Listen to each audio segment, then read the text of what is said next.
Clap if you want, that's okay. For those of you who don't know me, I was actually a student at Florida Tech. I'm an alumni as well. I was there from 1986 to 1992, so I've seen the last 25 years the changes and what's happened at the university, and I can tell you that nothing's been like it has been in the last 8 years since President Catanese has been at the university. The changes have been unbelievable, not only in the campus, but also in the classroom, in the academics, the athletics. It's just been amazing. So every time I travel around the country, I get the opportunity to introduce President Catanese to our alumni, and I can tell you, we're very, very lucky to have this man leading our university. Please give a warm welcome to President Catanese.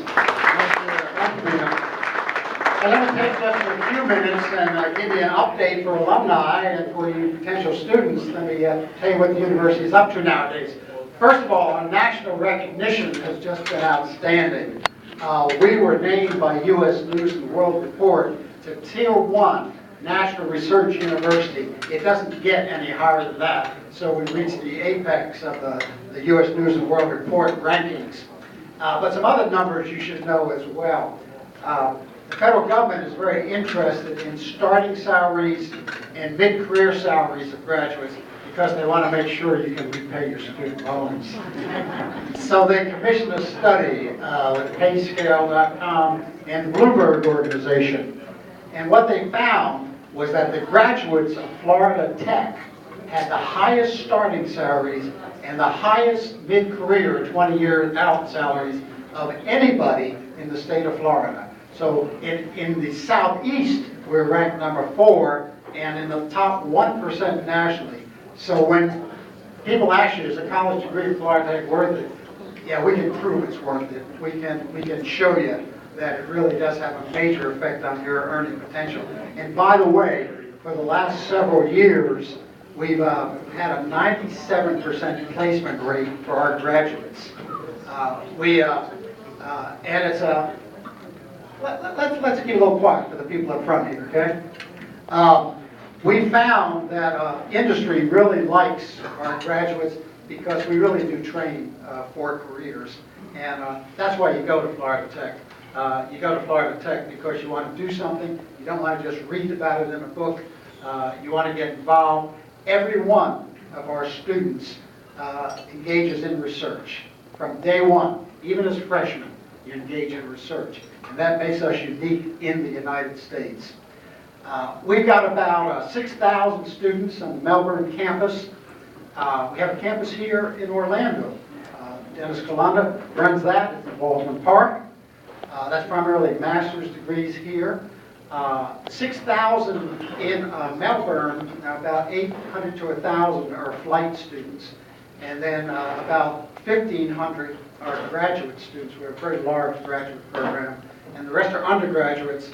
And some of you alumni may appreciate this. We now have about 37% women at Florida Tech, which is kind of interesting for a university like us. Some of you alumni may find that different.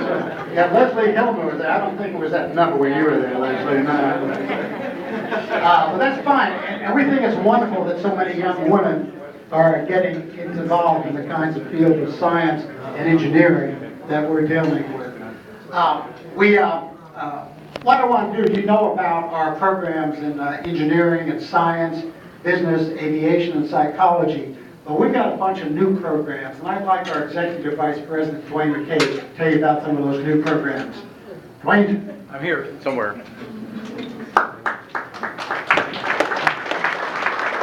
Well, you know, it's sort of interesting when Dr. Catanese and I went to Florida Tech. It's been about 9 years ago now. Seems longer, huh, boss? But the focus was on growing our research program, and I think you know, we feel pretty good about that. Under contract right now is probably close to $90 million in externally sponsored work. And some of the things like in human factors and human-centered design and computer security, a variety of different areas, we've been pretty successful and very happy about. But, you know, something we realized 5 or 6 years ago is what makes Florida Tech famous. You know, we go to Beijing, we go to Dubai, we go all over the world, And people know about us because our graduates do such a great job when they go to work for companies. We got some here tonight we talked to that work for Siemens. We have some here that work for Lockheed. We have some here that work for a variety of companies in Orlando. And so the one thing that we've said for several years now is nothing's more important than the career of our students. To ensure that not only do they get a good education, but that education leads to a great career. And so, you know, I think for the students that are here, that's the whole focus. It's one thing to make a lot of money, and that's great. It's better to make a lot than not, I suppose. But these folks come out as citizens of the world. They come out with the ability to go to work within a few days to take a job with the company and do well. And we're really, really proud of that, and that's the one thing we're going to make sure we maintain. But now in today's world, everything's changing rapidly. And we have some new programs, as Dr. Cadney's pointed out. We start this fall, we start biomedical engineering. And with the idea that, like me, I'm probably going to have a knee replaced here before too terribly long. And I want that biomechanical device to be engineered by a great engineer. I'd like to have a decent doctor put it in also, but you know, that's my area is engineering. And so biomedical engineering, and I think the most impressive thing to me is I try as the sort of provost to interview all faculty candidates.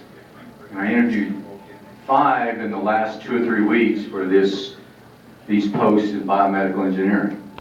And just as an example, one of them just finished his degree about 3 years ago from University of California in Berkeley, which is ranked as the best public university in the United States. He then went to University of California, San Francisco, and finished his doctorate. And then he spent a year at the Stanford Medical School working on biomechanics with the surgeons at Stanford. And you know, he wasn't our best candidate. I mean, it's remarkable. You know, part of it is because we're in Florida. Part of it is because we're the only technical private school in the Southeast. But a lot of it is the fact that our graduates do so well, and that's what you do. We're also starting automotive engineering this fall. We have an automotive engineering center, and some of you know this, but in Melbourne, we expect in the brand new Florida Tech Research Park to house the first new car company in the eastern United States in quite some time. Rivian, right, Dr. C, that's the name? Rivian Motors is going to produce a Sportster that's not only economical in the sense that it'll get somewhere, the initial engine will be maybe 50 miles to the gallon.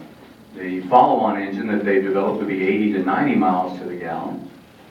But it's a beauty. It's made out of materials, an aluminum cage, etc., that meets all safety standards possible.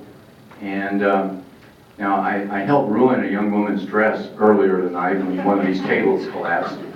I don't think it was my fault. All I did was walk by, but it fell. And there she is. Show them the damage, shall we? Anyway, the thing is, that beautiful orange dress that she's wearing, I'm a little colorblind, so it's not orange, just humor me. And you can take this in to the motor company. They run the spectroscope, and then they feed that into the computer, and we can make a car exactly the color of her dress. Now, you can change the colors. You have to change the panels. It's not cheap, but the entire vehicle sells for about $23,000 to $25,000. And that appeals to a lot of young people. So we're a partner with them in probably the best group in the world now for designing human computer interaction for cockpits, for control rooms, for nuclear plants, for a variety of control areas is at Florida Tech. And we have a young man. He's not so young, but we think he's young. He's younger than I am anyway. And named Guy Boy, who's probably the best known person in the world in doing this kind of work. And he's got one shortcoming, he's French, but other than that, he's fine. In fact, he's very, very, very French. But he's really good. He's the best in the world at what he does.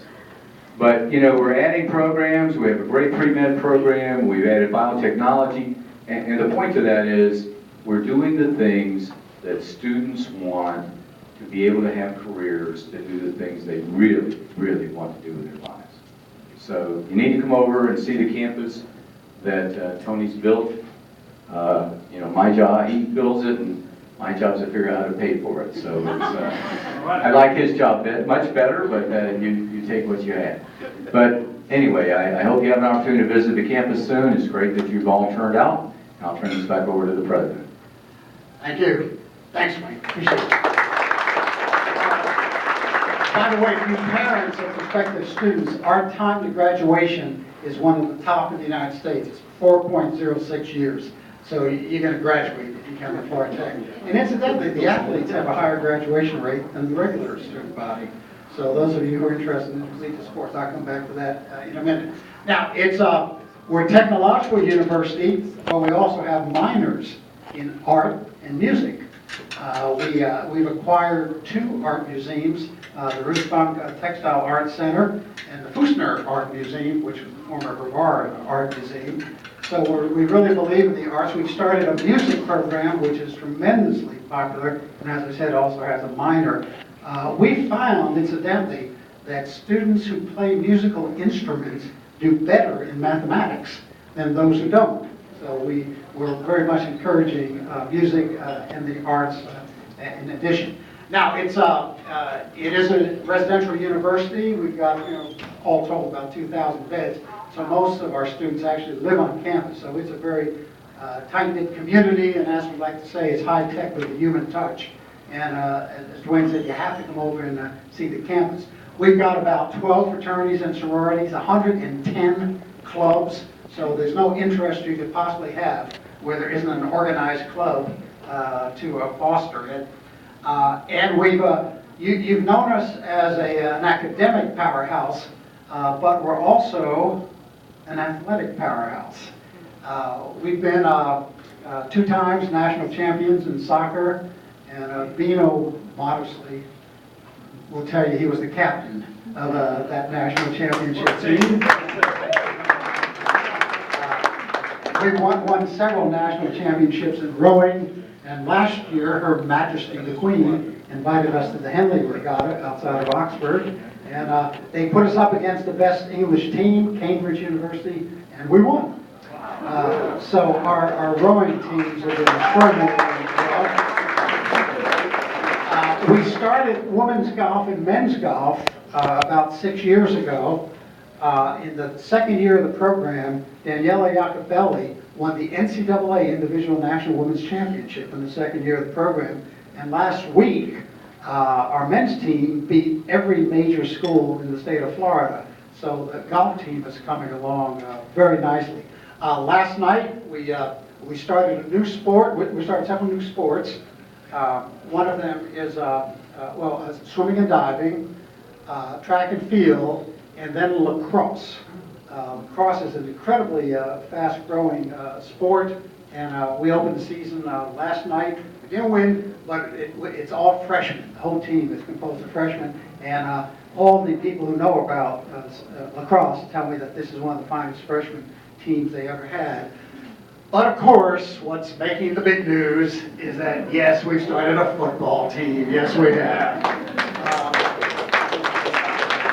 And let me just tell you an interesting story. Over Christmas time, I went to the public supermarket to do some shopping, and there was a guy there with the Salvation Army bucket ringing the bell. He's dressed as Santa Claus. So I put something in the bucket, and he said, "Oh, thank you, Dr. Katniss." And I thought, cool, Santa Claus knows me. He said, "Say, I saw that schedule, it's fantastic." I said, "What schedule is that, Santa?" He said, "The football schedule." I said, "Oh, of course, of course." He said, "I see you joined the Gulf South Conference. That's the best Division II conference in the country." I said, "Yeah, that's right." He said, "I see you playing North Alabama at home. That's where Terry Bowden coaches." I said, "Yeah, I knew that." He said, I see you played Valdosta State. He said, you know, they're the national champions. I said, yeah, that's right too. And I thought, I guess I ought to tell Santa that our opening game is going to be against Stetson, and we're going to play Case Western Reserve for homecoming. And then it hit me. What am I doing? What has happened to my life? I'm in a parking lot talking about Florida Tech football to Santa Claus. And that's how big football has become at our school. So let me introduce, just to say a couple words, something you alumni probably thought you'd never hear, but let me introduce the head football coach at Florida Tech, Coach Steve Engelhardt. Thank you. Sorry I'm just now getting here. Hopefully I'll get a chance to come around and talk with you. That's what you get when you take a guy from Indiana and bring him to the city. I get lost. So, but at least I didn't spill a drink on someone's dress. Yeah. Now the next trick is me finding where my car's at, because I have no idea what parking garage I'm in. But you know, this has been a great 8 months since I've been here. Once again, I come from Indiana, and a lot of people ask me, that my colleagues and then other people that I grew up with, friends and family, you know, why did you decide to take on this challenge and start a football program at Florida Tech? And I always say location, location, location. Those are the things that I think, all joking aside, makes what we're going to do here with our football program great. Because we are located in Florida, great talent in Florida, we're close to the beach, but also we have one of the best academic institutions in all the nation, and that's what we can really recruit to. We have been, you know, really focused on recruiting and focused on recruiting Central Florida. And it was to my surprise when I walked in, I see a young man who signed a national letter of intent to come and play with us, Brendan Tillett, who is a quarterback who is coming to major in some sort of engineering. Have you heard of engineering? Mechanical engineering. So great young man, and those are the types of young men that we're recruiting. We have 48 young men on campus right now. We have signed 35 incoming freshmen that will come in the fall, and we're still out recruiting. Every single day, the rest of this month, starting on this Monday, there's recruiting fairs around the state of Florida, and my assistants and myself, we were out one today. We're still out recruiting, so my goal is to have over 100 football players on our campus next fall when we show up, and we're excited to do that. We're excited to play in the Gulf South Conference. One thing that I'll note about this recruiting class that we brought in, and it really mirrors the recruiting class that was brought in last year, was the fact that the average GPA of the young men, of the 35 young men that we're bringing in, is a 3.5 GPA, just a touch over 3.5. So we're recruiting outstanding young men that are going to be involved in our community, not only the Brevard County community, but Orange County. We're going to try to get over here to Orange County as well. You know, do work with the hospitals. You know, there's a lot of different things that we can do out in the community. Every single one of our players in their first semester got over 10 hours of community service.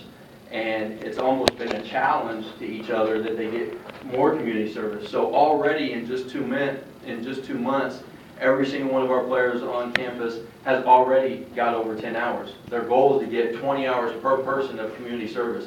And so we're working with elementary schools, mentoring programs.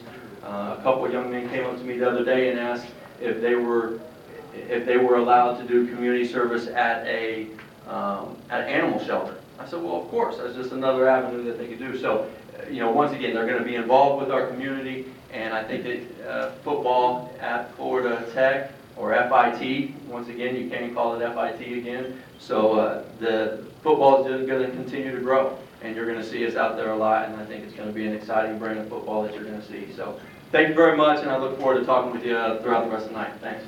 Thanks, Coach. Okay, I got homework assignments. Okay, for you potential students, you have to come visit campus if you haven't done so already. And Mr. Perry or Mr. Rowe will be glad to arrange that for you. And you know, if you do, you get the account of the amount of trip actually can be deducted from your tuition. And for your alumni, I've got some homework for you. meet some of these potential students and sign their sponsorship form. So for you students, if you get an alumnus to sponsor you and you get admitted, it's a $4,000 scholarship on top of all your other scholarships. So make sure you meet some of these alumni. Alumni, raise your hands so the students know who to go to. Okay. Thank you. Also for the alumni, we've got 2,000 alumni in Orlando and Orange County, 2,000. And y'all aren't organized. The Washington chapter only has 1,000. And they are well organized. They have monthly meetings. They have social events. They go to athletic contests together. They do recruiting. They have a summer picnic. We were just up there 2 weeks ago. So come on, Orlando. You can do better than Washington. And we've got 3 alumni who volunteered to help out, help Dino out. Leslie Hillema, who's president of Orlando Inc., that's the Greater Orlando Regional Chamber of Commerce. Gabby Howard, who's the vice president of Valencia College. Why did I volunteer? I didn't know that. She volunteered me. I was in the Army. And Wayne Freeze, who's a marine biologist and entrepreneur, and he's also volunteered to help out. So make sure you get to know them, and let's get this chapter organized. And the coach said something interesting. Some of the alumni, this is kind of an inside joke. But it's okay what you call us now. You can say you went to Brevard Engineering College. You can say you went to the Florida Institute of Technology. You can say you went to Florida Tech. And once again, it is okay to say you went to FIT. It is okay to say FIT. So call us whatever you want. Just make sure you call us when you're ready to make a contribution. Thanks so much. Let me turn it back over to Bino.